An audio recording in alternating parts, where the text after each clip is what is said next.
Nice to see everybody again. I'm going to go a little bit out of order, just because some things are a little bit easier to cover than others. And because one of the things is really in the top of my brain because I've been working on it for a couple hours today. So I'm going to start actually with the class 3 fill update. And I'm not going to be able to give you full details because we are in a public meeting, but at some point when I have more information, I would like to have an executive session around this so that I can give you some of the really nitty-gritty details about this particular situation. But we're keen anytime. Okay, so but the update so far is, it was raised in the last meeting that I was in April by Mr. Redinger, the concerns about trees being cut at the mine / fill that is near on Brown Station Road near the landfill. Since then, I've pulled all the historic and current permits for the site and I'm working actively with the Department of Permitting, Inspections, and Enforcement to determine what options there are, because there's basically, I've been really wanting to look into rubble fills and looking into, different types of landfills other than our municipal landfill and understanding what's going on with them. In fact, when Council Member Monique Anderson Walker was in District 8, which is like the district that covers the greatest majority of the available sand and gravel mining geology of the county, we had started to look at, what were the opportunities for the county to take more sort of ownership of some of the MDE requirements, and what opportunities do we have to try to get MDE to do more inspecting and looking around at what was going on in these issues. So we're continuing to do that. We've, I've scheduled a meeting, or in the process of scheduling a meeting with the Deputy Secretary who is over the land management area of the Maryland Department of the Environment. But we have pulled both the current and pending permits for that site, and are now on the list to receive information that we will relay to you when any hearings, etc., on pending items are going on over there. At this point, DPI is investigating as to whether or not they're in compliance with their current permit. I won't go into the details of that investigation again, because we are in a public setting, but I just wanted to give you the update that I appreciated that it was brought up. And we are continuing to investigate what's going on there and make sure that anything that is being done in compliance, and identify if there are options and opportunities for us to improve some things over there. For example, silt runoff, for example, the regularity with which inspections occur to determine, what materials are being deposited, and really understand from MDE as a whole, what is their, policy approach, in that our municipal landfills are so heavily regulated, and yet, it seems that private landfills are not. And so we're seeking to understand that better. It does appear that when they are cutting trees on the property that is around the sand and gravel mine itself, that if they do have the correct permits, which is again trying to figure that one out, that would be included in the general mining permit, that clearing is inherent to a mining permit. So their TCP, which would be their tree conservation plan, would be an exclusion based upon a mining permit. So they would have the permission to cut on that land itself.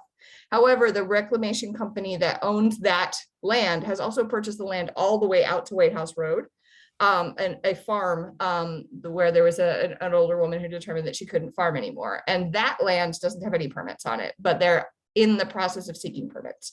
So like I said, I will make sure that you all are aware of hearings and processes that are going on with that second piece of land, and in terms of our identification of opportunities with MDE to figure out how we can do, how we can get a tighter understanding of what's going on in the landfills that we don't run, even though they don't accept the diversity of waste that we do, just to understand them and understand what we're allowed to do and what we can ask MDE to do to make sure that these are, not creating an environmental hazard. David? Yeah, I have one question. Can I ask a question? Oh, I'm sorry. Yes, David has his hand raised, and then Chuck. I'll handle Thank both. you. Yeah, thank you. Okay, yeah, thank you. Most development sites in the county, if their trees are removed, they are of a requirement to replace at least, I think, 1 in 4 or some number like that. Is there anything for this type of landfill, which is still could be a development? Right. So it's a reclamation agreement. So when land goes in, so it's actually a mine that then is to be filled after it's a mine. So their original permit is for a sand and gravel mine, and then the second permit becomes a rubble fill to fill in the sand and gravel mine that they removed. And then their requirement for the original mine includes reclamation, and that reclamation is supposed to be through afforestation. Now, at this point, this reclamation site has applied to do reforestation through natural afforestation. Right. Yeah. Just letting weeds grow up. So there's basically we've got to figure out like how do we insert ourselves in a process, right? And how do we understand how to hold different things accountable? Because my position is that there are a number of sites across the county that are historical, sand and gravel mines and private landfills that appear to be scars, across on the county, not appropriately reclaimed.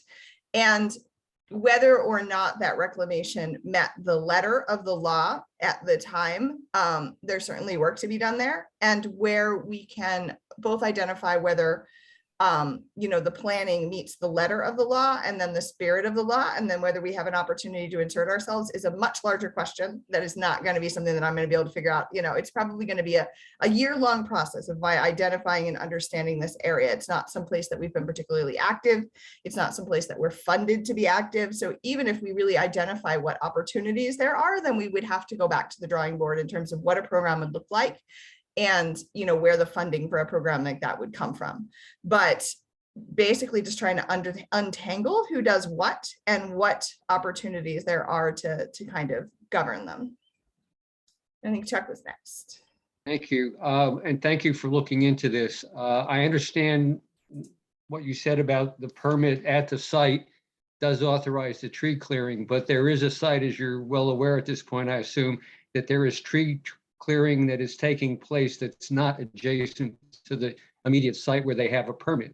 Did I understand you to say that you're not sure that there's anything permitted at that site at this point? At the site that is closer to White House Road, they have applied for but not received permission to clear trees, and so DPI is actively working on that issue. Okay. Yes, yeah. And you are aware the trees are down? Yeah, we've sent the appropriate department out to do inspections, and we're working with MNC PPC, who's the recipient of the application, because that's how a tree, so they have applied for an exception to the tree conservation plan, which is under consideration inside of park and planning. At this point, that is not a public process. And so that's a whole nother set of questions, right? Like, why isn't it a public process? Are there other places where it is a public process? Is it something that we can move into being a public and transparent process? Because at this point, that is something that is handled by a single individual inside of park and planning, and really doesn't have, it's unclear, after speaking with the Office of Law, what would even be my grounds to be able to appeal such a decision if the department so chose. Would they be solely upon like the constitutional grounds of arbitrary and capricious? It's unclear. So trying to really, it is a morass. I will tell you that everything, as I've tried, it's been an issue that kind of just keeps on winding up in my notebook. Like, landfills are weird. Landfills are weird. And it came up again, when we were dealing with landfill regulations with Senator Pinsky during the Climate Action Now work, because all of the landfill regulations that he was talking about in that bill were around our municipal landfill, and none of them were around private landfills, which also produce methane gas depending upon what type of materials they're accepting, right? And so there's a whole bunch of it is a thing to untangle, I will tell you, and I'm really interested in untangling it, because I think the public should be aware, right? Like, if we want to protect tree canopy, which I realize is somewhat outside of the scope of SWAC, but it's within the scope of DOE, right? If we want to protect tree canopy, if we want to protect open space, if we want to enforce land use and development rules, then we have to identify where we can increase transparency and have more opportunity for the community to be aware of and part of the process, right? I mean, you in particular, as a person who lives near the landfill, your community should be aware when something, you know, is happening at that private landfill, right? I mean, it's development activity, and it's not one of the development activities that we, you know, make public as well, right? Like, I mean, you had to come to us to even find out whether they were allowed to cut down the trees. So really trying to identify how to make that more transparent as a whole, but at the same time, sending in inspectors in this particular case, because we are of the opinion that they're outside of the permission of their permit. Because there is no what's called TCP2 on that newer piece of land that they've bought, that large farm that goes down towards White House Road. So there should not be tree clearing occurring, because they neither have what's called a, you know, a tree conservation plan 2, nor do they have an exception to that tree conservation plan. Who would issue a cease and desist order? It would be a combination of DPI and park and planning. But that hasn't happened yet. And it may not happen. I can't answer that I'd be question in a happy- public I'd be session. happy I'll to- shoot you an email afterwards. Mr. Okay, I'd be Manager. happy to have an offline discussion rather than this meeting about, you know, what more details you could provide, if any, Absolutely. and how the community can proceed to protect the interests of the community, because that is a very prominent corner there where they're taking down the trees. Very Yep. prominent. Thank you. And I thank you for looking into it.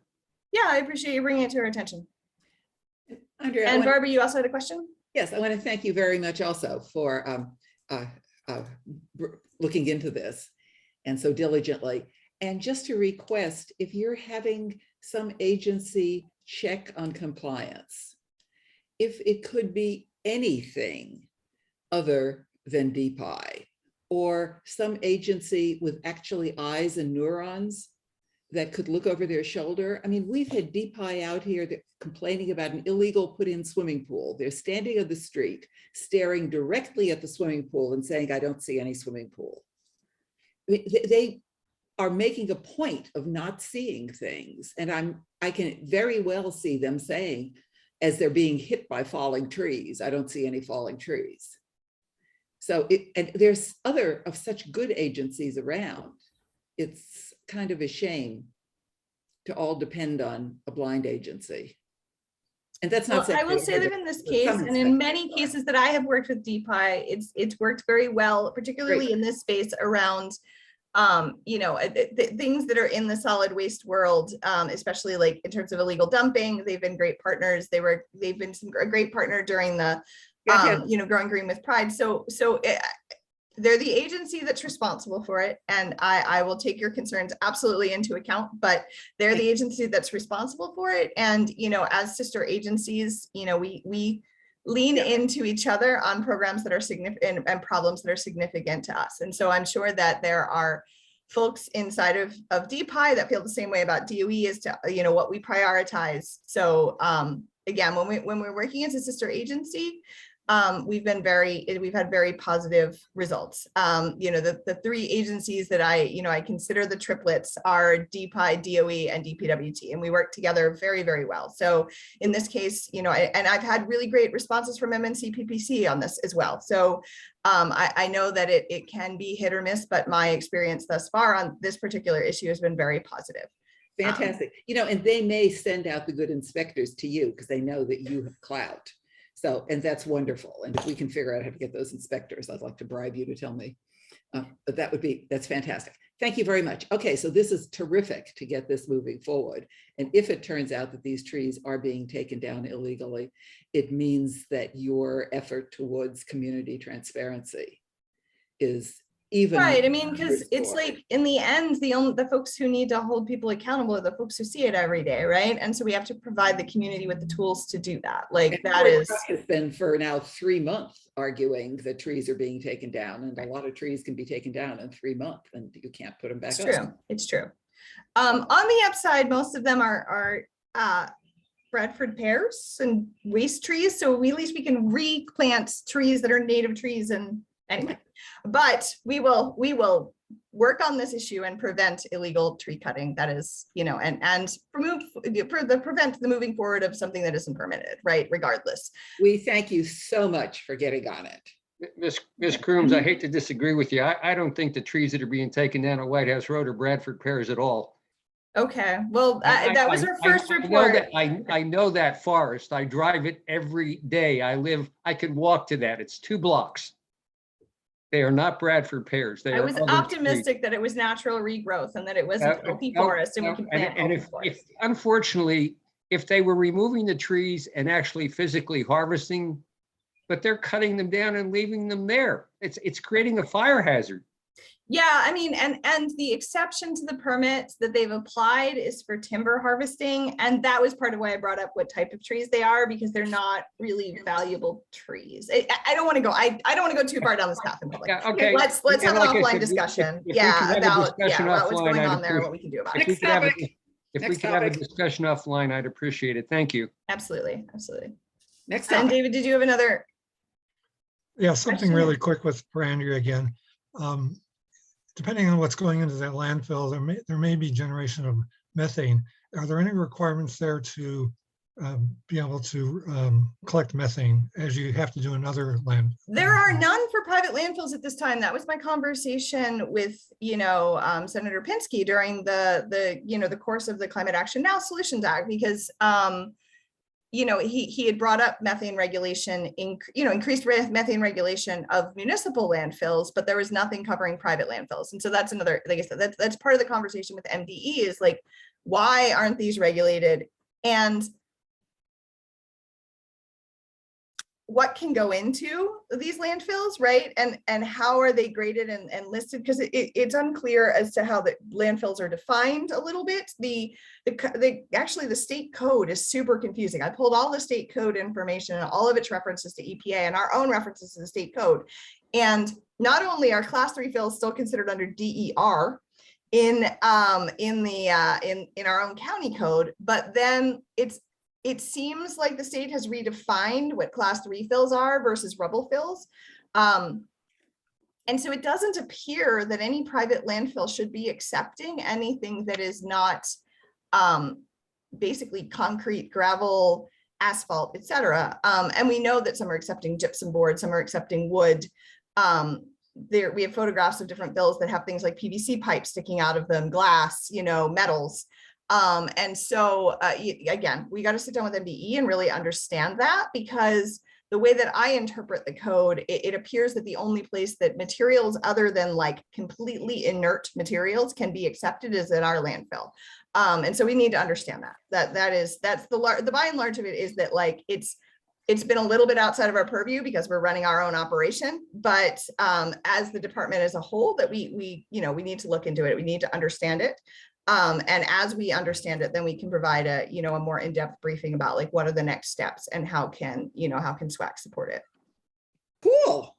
So this would be a great way to move forward for if SWAC can do something useful to help with your efforts here. We would love to. And that probably gets us actually on to the other three next kind of topic. Are you issues, that are kind of, the reason I wanted to handle that one separately is these three are so closely interrelated, right? So I'm really excited now that we have, the bill passing means that we have quorum, we have a true SWAC that has true authority, voting power, et cetera. And so, I wanted to talk a little bit about the opportunity to really advise us. And one thing that I'm going to go ahead and share with you after the meeting and ask for your thoughts and input on is around some work that the EPA is doing, engaging with us and asking for feedback on. So basically, when I read the way that I read the code and interpret the code is that, SWAC is a place for us to come as an agency to let you know what's going on and to get advice and recommendations from you all as advisors as to how we can expand our programming, how we can communicate our programming, how we can get the community, involved, and, how we can basically provide better services and more environmental services to the community. Like I said, one such opportunity that I'm going to share with you all is that EPA has, so for those who don't know, our EPA Region 3 Administrator is Adam Ortiz. Adam Ortiz was the director of the Department of Environment here in Prince George's County under the last administration. I'm not sure exactly what years, I think like 2000, 13 to 17 or something like that. But anyway, so under the Baker administration. So he's very familiar with our programs. He's very proud of our programs. He was very instrumental, particularly in the in the solid waste space with getting our organics composting facility set up, et cetera, et cetera.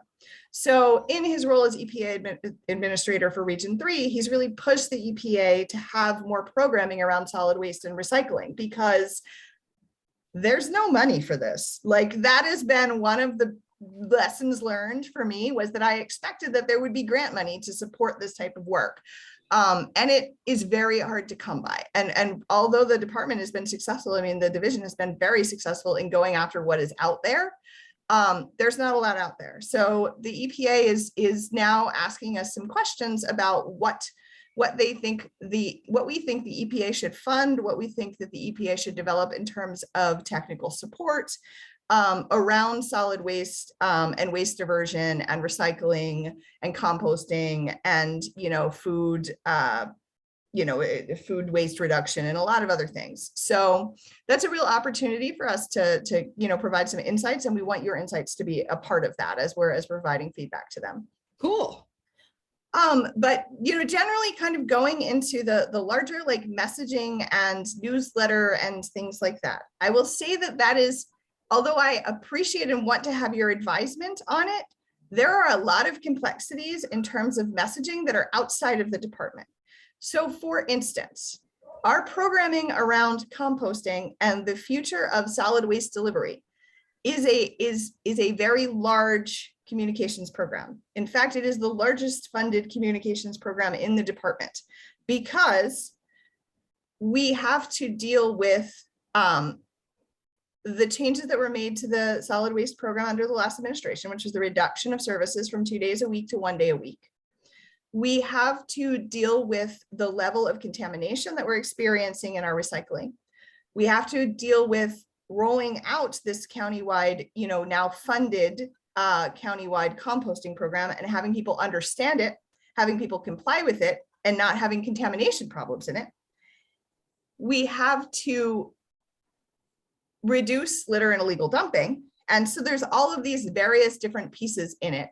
And we need to understand as a whole through a series of, basically listening sessions to people who don't care as much as anyone in this room does about, or anywhere near it, right, about what happens to their trash, to understand what is the messaging and what do they want? Like, why are people upset about twice a week trash? Are they upset about twice a week trash because they want trash twice a week? Or are they upset about twice a week trash because it was taken away from them and no one ever told them why? Are they upset about twice a week trash because they're putting a lot of things in the trash that could be going in recycling, could be going in composting? Does it satisfy people that on Monday now you can get rid of those smelly crabs and that barbecue leftovers from the weekend and all of those things and see the smelliest part of your trash taken away?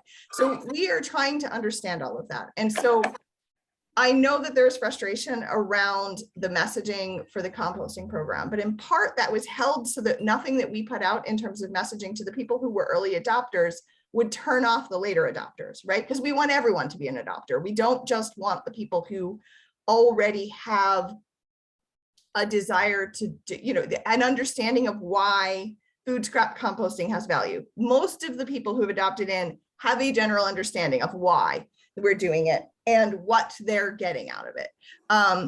We did have a lot of consistency and questions at the composting rollout the other night.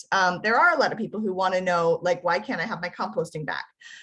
There are a lot of people who want to understand how composting connects to our larger bottom line, right? Like, how is it, how does it help, from a cost perspective for the county? There's a lot of folks who, who just really do want to understand that bigger picture. And so the reason that we sort of paused on our communications around this activity is because we want to have a holistic story. We want to be able to tell people from the beginning, okay, this is where we were in 2016. This is what changed. This is how the money that you pay in your taxes were spent. This is what our activities are. This is what our resources are. This is how we compare to the rest of the country. We want to be able to have all of those conversations in a way that is appropriate for everyone in the county and that everyone in the county can get behind. So not just the people that already have an interest in what's going on with their waste, but the people who just think about trash as something that disappears, which frankly, until I took this job, I was largely one of those people.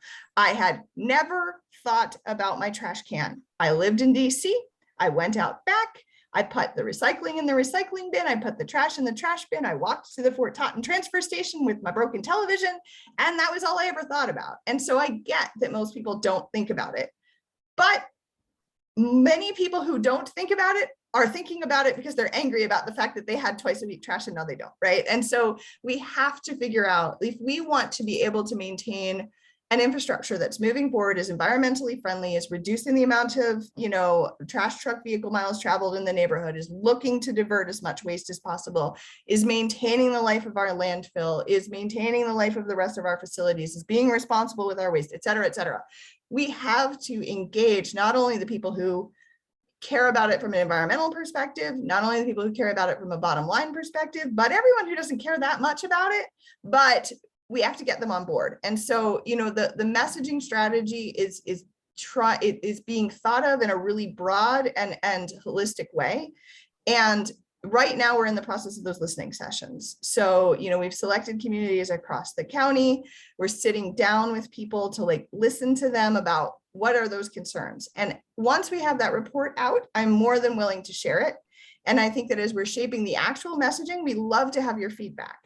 But at this point, you can't write an article about something that we're not talking about because we don't have a messaging strategy around it. And so that is, I think that's the biggest thing that I think is missing in this whole, I know you guys want us to communicate more about these things, but we got to have a strategy before we're ready to communicate about it. And we would, we're absolutely would love to have your input to that strategy, but we don't even have the collection of information done yet. We have this marketing group doing that collection of information so that we can even get there to start to have that conversation. And I think in most ways I already have a pretty good idea of the ways that we're aligned.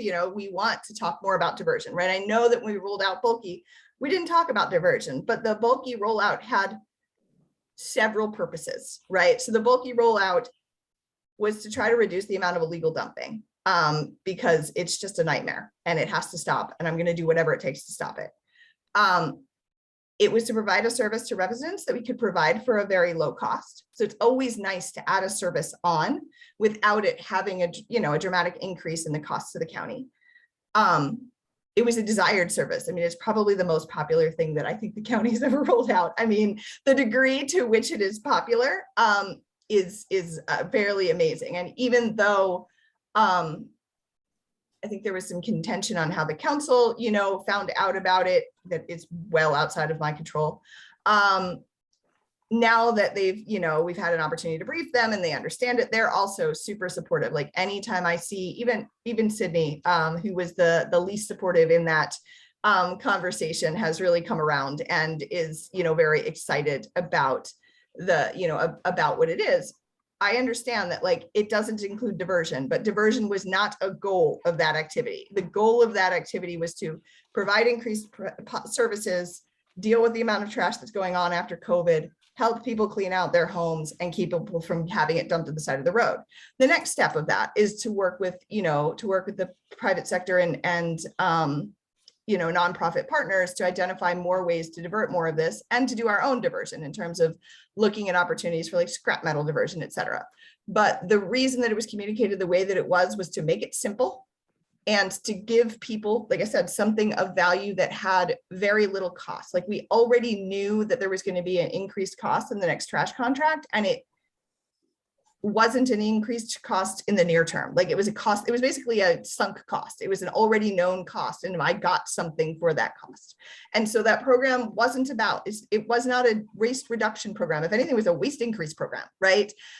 So that's, I think that's the thing to understand around bulky. And yes, the next steps are that we really want to work on diverting some of that waste, but not every program that I get to roll out is something that I'm excited about from an environmental standpoint, right? Like I'm excited about it from a not dumping environmental standpoint, right? Because the couch isn't helping the tree canopy, but you know, I think that's like the main important thing to understand. So what I'm trying to say as a whole is that although I want you to be able to support how we do communications, that doing independent communications is not supporting that larger goal. I'm looking to you to advise us on our larger communications planning, rather than, you know, put out things that are inconsistent with that larger communications plan that we're trying to develop. So I want you to be a part of the plan, not something outside of the plan. Now, at the same time, if you all are interested in publishing your own newsletter, that's also fine, but I will tell you that I'm not going to be allowed to approve for publication anything that doesn't fit into the larger communications plan. So probably what we want to do is identify a role in the communications plan for SWAC. Like that makes a lot more sense than trying to, you know, than having you guys write things that I can't publish, right? Like, because they don't go with the communications plan. So my approach would be to, you know, have our consultant start to pull things together, give us a report on what they've found out, give us a report on what they're thinking about, and then talk to you all, get your inputs into that as DOE is giving its feedback back, and figure out a role for SWAC in that larger communications plan as we're developing it. Sounds terrific. Yes. I mean, we want to be working with DOE in getting the best communications that people don't get pissed off. And we keep seeing time and time again where DOE has these wonderful programs and shoots themselves in the foot, and the citizens are just totally pissed off. And any way we can help prevent that. I mean, even like handing out the toters for the composting. It was real interesting. I was on that, thank you for setting it up, those focus groups. I was on, or whatever they were called, brainstorming, whatever, was on the one from the Laurel Company. And there were 6 fantastic citizens on there. And all the ones who had private contractors loved the pickup. All the ones who had Bates or Goody cursed up and down. In our community, the listserv was just full of people complaining how Bates just threw the new toters out in the middle of the road.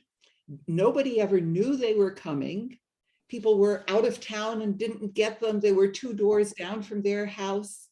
Apparently the smaller companies, they came and rang the doorbell and said, here is your composting toter, enjoy it.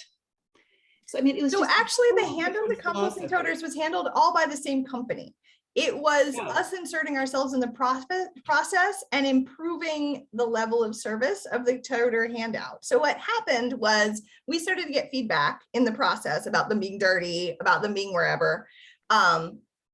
We've taken note of the concern about like more information about when your toter is coming. But we started to get that feedback but all of the toters were handed out by the toter company. None of our private haulers handed out the toters. And I also hear the haulers with the pickup issue, but the toters themselves, the delivery of the toters themselves was handled by the contractor. And we have a series of different contractors, but like through that company. And so, you know, there's some lessons learned there too, I think, about how that needs to be done next time. But that was done, actually, everything was done by toter, right? So there was the first, you know, mailer that had like the little verification number on it that we at some point realized we didn't actually need and caused more challenges than good. So we learned a lot about the communication rollout process, and we learned a lot about the handing out process. But yeah, I just wanted to clarify that Bates and Good were not handing out toters. Okay. Yeah, I don't know who did. Yeah, some of the people on the focus group said that their haulers, who they knew, came and knocked on their door, but maybe they were making the incorrect assumption. I certainly don't know. Okay, terrific. But it's that sort of thing, that trying to proactively think where DOE could be doing that, where they're doing something new and wonderful, that inadvertently they can again be shooting themselves in the foot. If we can, as SWAC, if we can help intervene ahead of time and maybe make a citizen suggestion, consider looking at before you jump in. That sort of thing. I think we would love to be able to do. Certainly the idea of doing a newsletter that's a ton of work to do, if it only would get sent out to already the people who are composting and care about signing up for this, is not the goal we had in mind. We were trying to help the messaging to Joe Q public, to the person who doesn't see any value in this, to try to explain to them that even the intelligent, caring citizen activists in our community, many of them had no clue about composting, pickup, and methane and climate change. Mm-hmm. And that's sort of a message going out up front would at least have helped those caring citizens. And it's that sort of a thing we would love to be involved in the conversation with you. And you coming to the SWAC meetings completely changes everything, because we feel like we have a connection now to the world. Otherwise, we thought we were, off in limbo land. Yeah, so I can't come every time, but I will commit to trying to come every other time, at least once a quarter, to come and listen. But also, feel free to say, look, this is, we've talked things over. These are the recommendations we want to make. We want to make them, with you in the room. And I'm always willing to do that, to make that work. Fantastic. Other And questions, thoughts? Please call on us for anything, anytime we can make our bitchy comments to you. We would love to. Jonathan? Hello. Yes, sir. This is Jonathan Madagu. I'd like to commend Ms. Andre Krum and our department for doing a good job on their recent virtual workshop on May 12th. That is one of the good ways to community reach out. You did communicate to the public. It's called community awareness. What you did, you were able to tell to the community why food scraps collection are important, how to prepare for food and yard waste, and the organic collection. That was a very powerful community awareness and public education. I commend you and your department for doing a very good job on that. Thank you. Thank you very much. We hope to do a lot more of that in the future, both virtually and, inshallah, in person, in the near future. And we're better funded than we have been in the past to do more community outreach and allow more of our staff to do that work. And this year, going after grants and through county funding, also trying to do more outreach to particular communities. So we want to do some targeted education to communities that are least likely to have the time to deal with it. So that would be a lot of our more economically disadvantaged communities, those inside of the Beltway. We want to do community outreach to immigrant communities, particularly, moving a lot of our stuff into Spanish, into Hausa, into Tagalog, so that we have, some of our major, languages in the community that we're able to engage with. Yeah, just to do not only just to do as much as we can to reach out to folks. I think that in this sort of period after so much crisis, we're trying to sit down, take a moment and rethink, how do we engage with people and how do we make it so that they can feel like they're a part of, a part of the larger solution, rather than it being something that's thrust at them, being something that's participatory, that belongs to them. Great. Great, good job. Any other questions or concerns?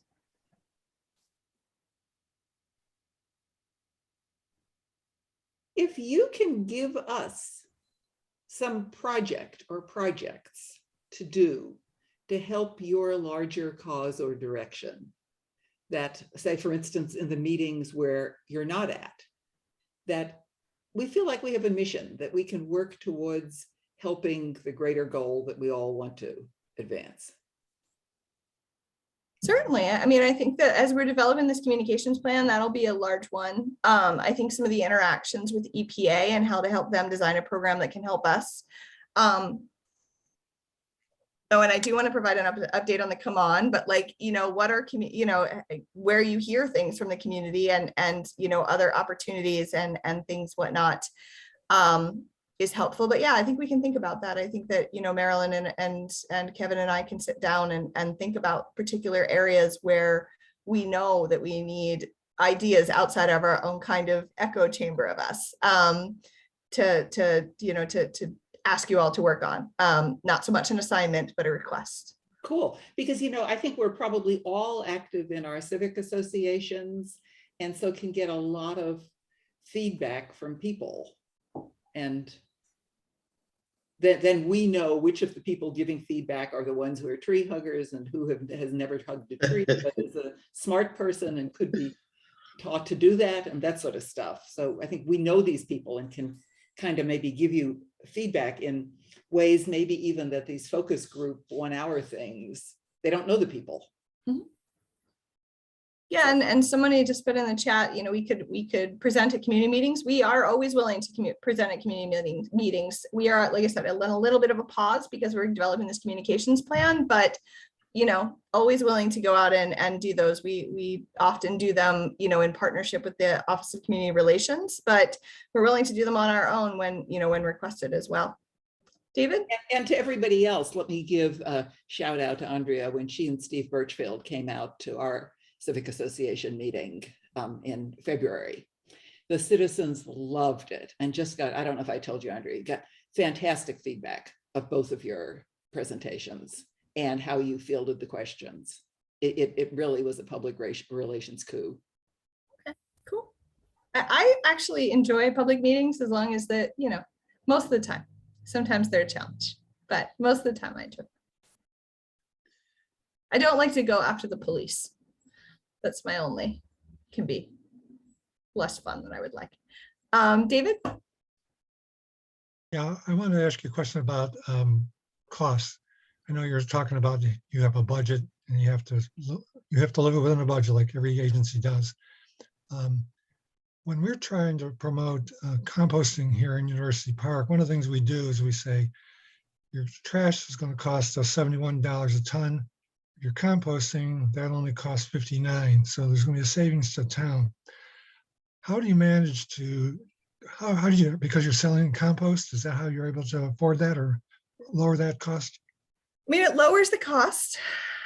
It's still pricey. It is not less expensive to run multiple, facilities than to run one facility, right? So there is still a cost. Our goal is to increase revenues to reduce those costs and to seek grants to offset those costs. But at this point, neither recycling nor composting are net zero. Like we are in no way bringing in the revenues to the extent of the costs.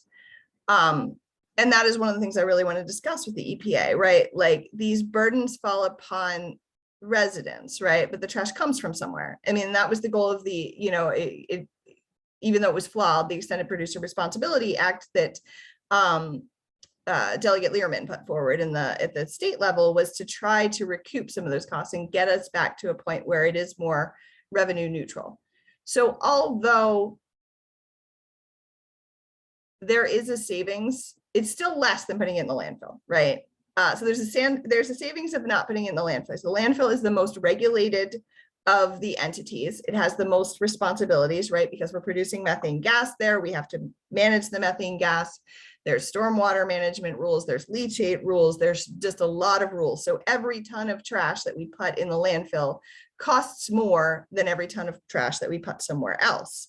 But we're certainly not to the point that, we know what like the ROI is on the optical sorter.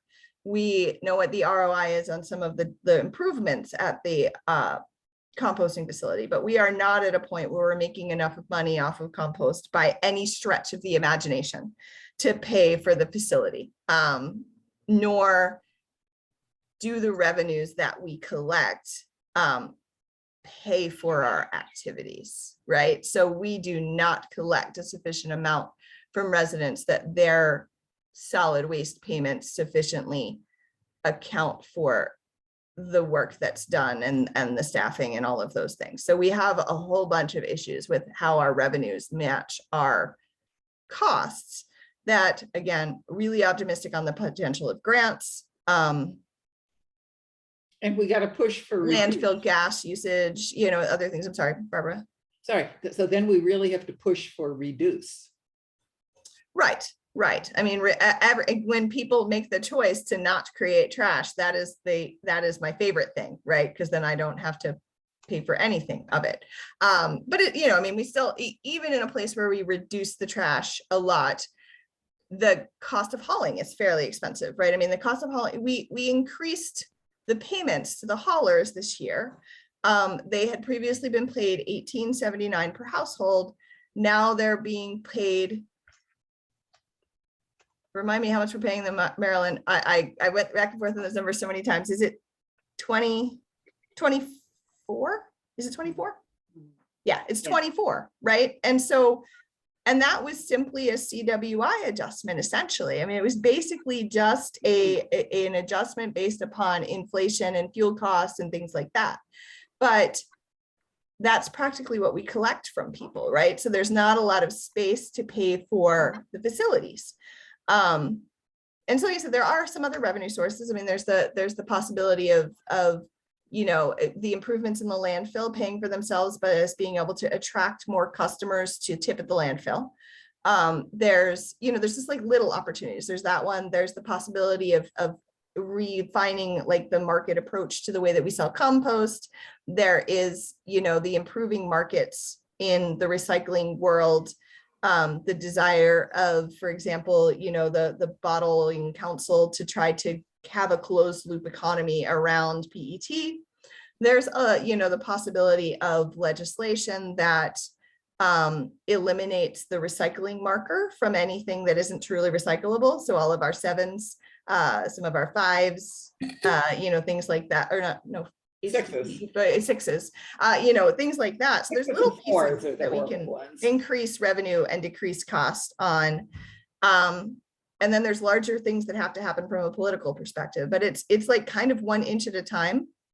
I'm really optimistic about landfill gas because the world is bully on renewable energy right now. And so identifying, you know, the best way to seek revenues from that is, you know, in my course of business for the course of the year. But no, I mean, solid waste is a problem. It's an expensive problem that is on the back of regular people, right? It's not something that's handled by the industries that continue to increase the packaging, and it's not handled by the industries that made a lot of money off of delivering things to people's homes. It's on us as residents to deal with. So yeah, trying to work a little bit at a time to chip away at the costs of waste, and chip away at the, you know, looking at opportunities to repurpose things, looking at opportunities to encourage, you know, choices that are because most of those choices aren't just environmental, right? Like you don't need to choose to have dish rags instead of paper towels because you're an environmentalist. I mean, that's what my grandmother did. She would have never used paper towels because she's like, why would I pay for a paper towel when I have a rag that I can use over and over? I mean, it's things, or even like, you know, everybody's parents used the country cock container, right? And they kept on using it to keep leftovers in.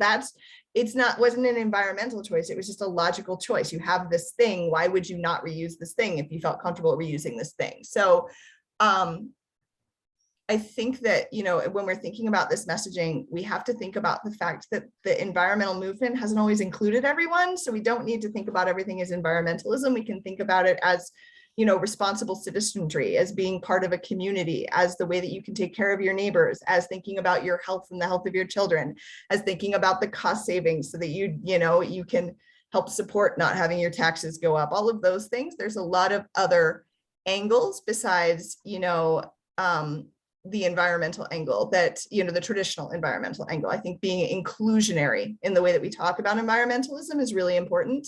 When we did the climate action plan, in part, that, you know, that was why we started to talk about health, right? I tell this story a lot, and I'm sorry if I've already told it, but the Sierra Club, or I don't think it was the Sierra Club. It was another big green. So one of the big greens in the late 1990s, actually 1997, determined that they wanted to reach out to additional populations to get more donors. And in doing that, they went specifically to African Americans and specifically to people who were already giving in the African American community. So everybody from school teachers to Oprah, all in between, and took some messaging, basically an A/B testing approach, and showed imagery to people across the economic spectrum in the African American community. And they showed them two pictures. One was of a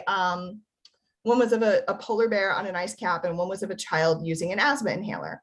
And by and large, to the extent that statistically it's 100%, the African-American community said that the child with the asthma inhaler spoke to them more, that like they understood what that was saying about environmentalism.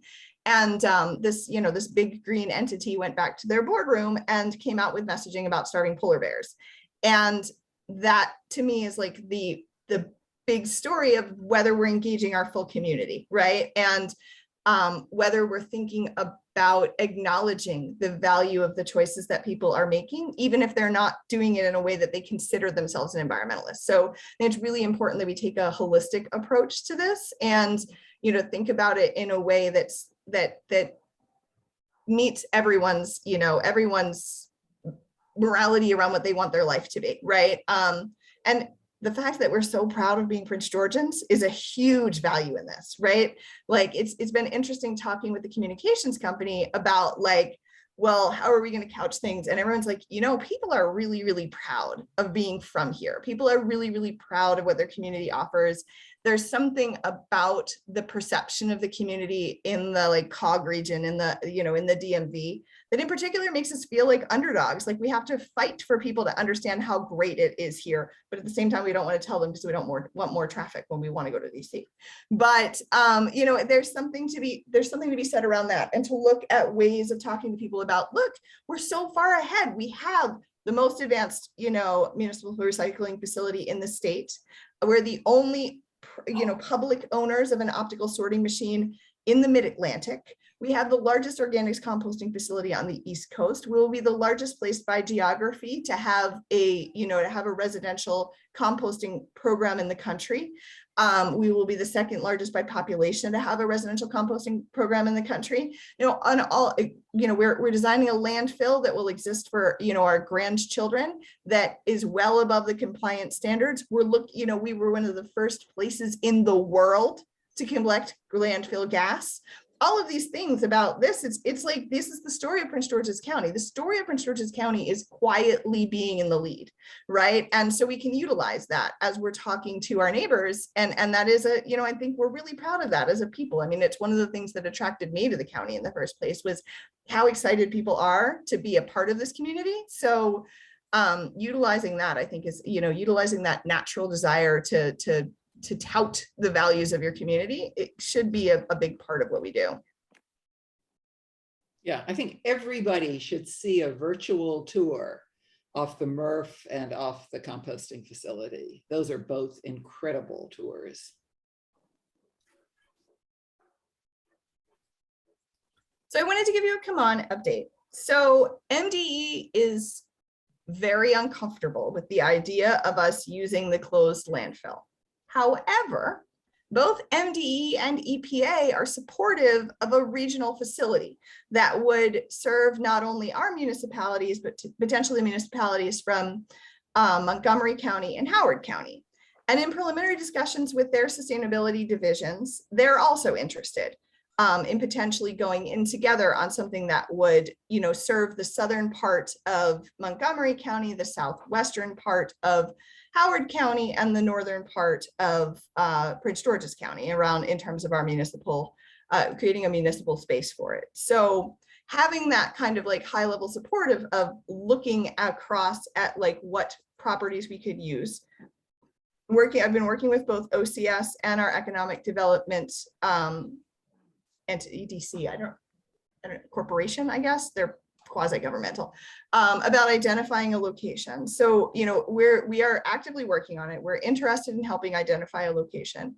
but at the same time, I think what we're going to need to do is sit down and figure out how this would get paid for. Right? Like, how would it get operated? How would it get paid for? Who is interested in opting in, et cetera. I want to have one more conversation with EPA before I do that around like what types of facilities they'd be interested in funding and what types of funding sources there would be. But I would say that the biggest, the two big barriers are finding a location, but I think that's doable because now we have the resources of the county to help us find a location, right? And of the other counties that should they, we enter into some kind of MOU. But the larger things I think we're going to have to deal with is like, who's going to operate it? Who's going to pay for it? Who's going to handle the permitting? Who's going to handle the stormwater management? Who's going to, handle the security, et cetera. So I think we're one step away from a further plan on it, but I think that there is an opportunity to be supportive of it, but it does not seem like MDE is going to be supportive of us utilizing the existing landfill without making it an open landfill again, which we cannot afford. Like we absolutely, that is just 1,000 times off the table because we just can't afford to operate 2 landfills and do the compliance measures of 2 landfills in particular, because they're going to be increasing some of the compliance rules, both around leachate and around landfill gas. And I don't think we would be able to meet those. Are all of the landfill gas from the Sandy Hill landfill is being utilized by NASA. And I have a bulk purchase agreement for the next 30 years. So it wouldn't even be economically viable to upgrade that system, nor will it be producing gas long enough for it to make sense for us to reopen it and upgrade that system. So so with that, it is unlikely that that is the best site, but at least I think we can move forward in terms of looking for a more optimal solution. And if we had more municipalities involved, then the cost of the municipalities would be significantly less too, right? I mean, if the idea is to have some kind of facility where it can break down and you can supply it back to residents and all of those things, in a full circle kind of situation, there's no reason to believe that it would be a competition with our own facility in light of the fact that other places are going to have to continue to compost. And we expect that we'll be able to move along our own commercial composting. So I'm not overly concerned about like losing the tipping fees. At first I was like, I need to do the math on this because I also am like, well, how am I going to keep my own facility open if we do a second facility? But that does seem feasible. But the location of using Sandy Hill does not seem feasible in light of, MDA's initial reaction to it. I will raise it again with them. Like I said, we're having some further conversations around other issues, and of course, one administration isn't the next administration, but their initial reaction was very much like, that's going to create you in a situation where your landfill is going to have to be reopened. And I was like, well, it's outside the gate. They're like, it's not far enough away. You can't really have it on the same grounds as the landfill. So we'll see, but I think that trying to make it a multi-county effort would be more appealing both to MDE and to EPA. So I think we can try to travel down that pathway and identify whether there's some opportunities there.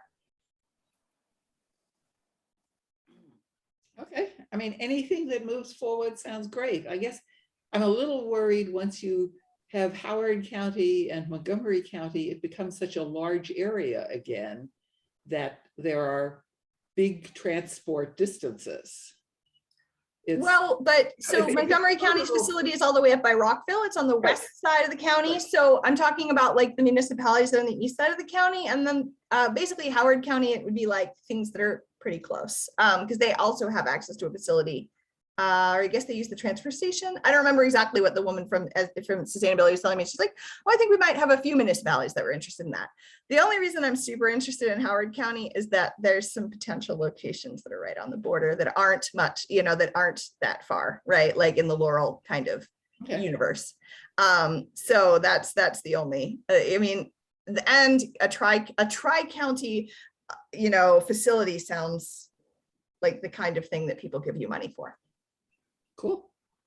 So anyway, it's on the radar. It's something that I'm trying to like figure out if I can put something behind. And then once I have like a little bit of buy-in, then I think we come back around and see, what the municipalities would be willing to put into this, right? Because the county cannot pay for it. That is the number one thing. Like, I have a facility and I can't afford a second facility. So we would have to figure out how it's going to run and who's going to run it. And whether that's a waste authority, whether that's the counties, you know, whether that's the cities themselves doing it, I don't know yet, but figuring out what it would, what we need and what it would cost, I think is the first step. And at the same time, understanding the buy-in level. Cool. All right, any other questions or anything that I can answer? You have been incredibly helpful.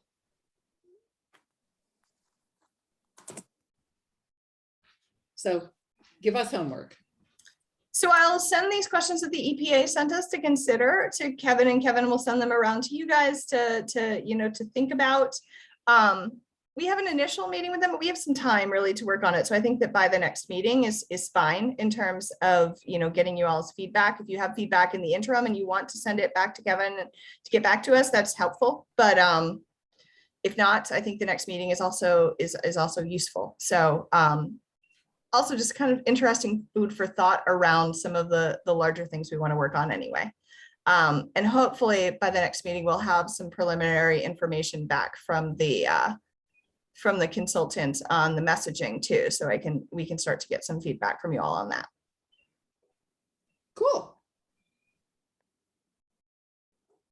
Yes, because with the consultant at our meeting, I asked if we can be more a part of any discussion, or with them when if they are working on messaging, if we can do input.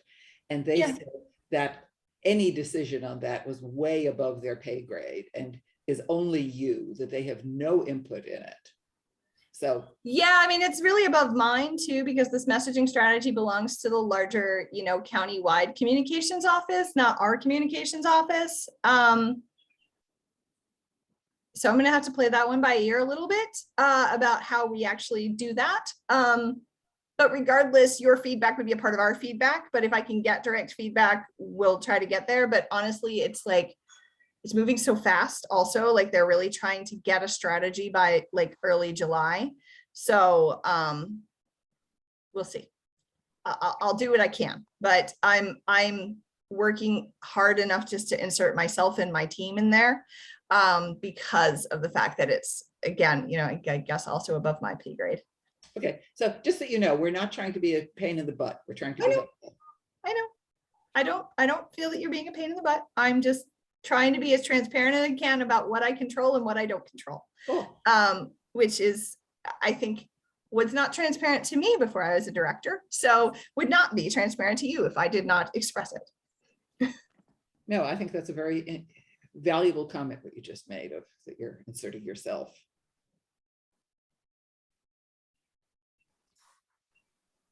All right, well, thank you all. I really do appreciate all of you and your time and your thoughts, and we will continue to work together and get your thoughts and ideas and support of the county. Okay, thank you. Thank you so much for coming, and the thought that you might be able to come at like every second-ish SWAC meeting is fantastic. Cool. Cool. And SWAC guys, stay on after Andrea leaves, because we want to talk about this ethics training thing for a sec. All right. Thank you so much. Y'all have a wonderful evening. Thank you, Andrea. See you soon. Thank you. Thank you. Thank you. Well, that's exciting.